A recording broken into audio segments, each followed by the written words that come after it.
Hi guys, welcome back to my channel. Today I'm going to show you how you can fix the error 182 AMD software installer detected AMD graphics hardware in your system configurations that is not supported.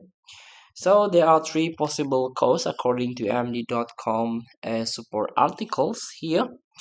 The first one is embedded AMD Radeon graphics.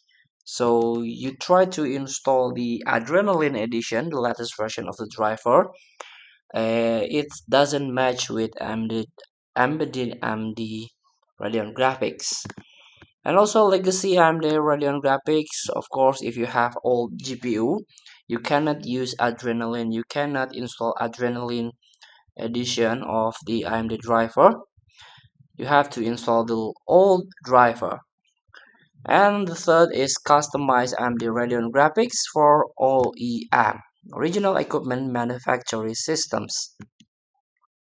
So the solution is, like I mentioned before, you have to visit AMD driver and support and try to search the driver manually.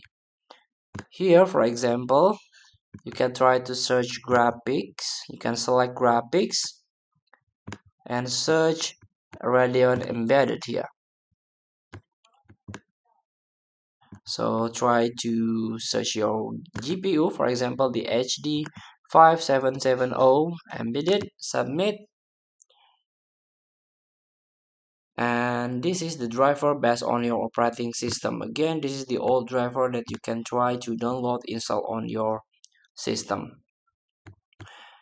And the second is the legacy.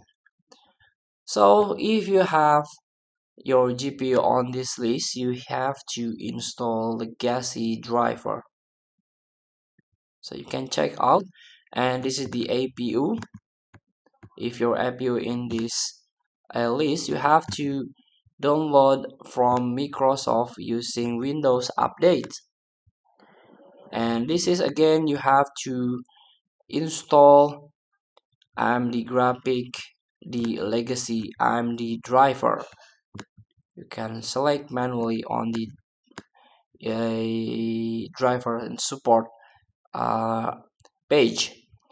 And the last is OEM. For the OEM, you can obtain the latest driver from the OEM system builder or partner manufacturer. You can visit the official website. Feel free to try. Thank you for watching. Don't forget to comment, like, and subscribe, and also click this button below. See you in the next video.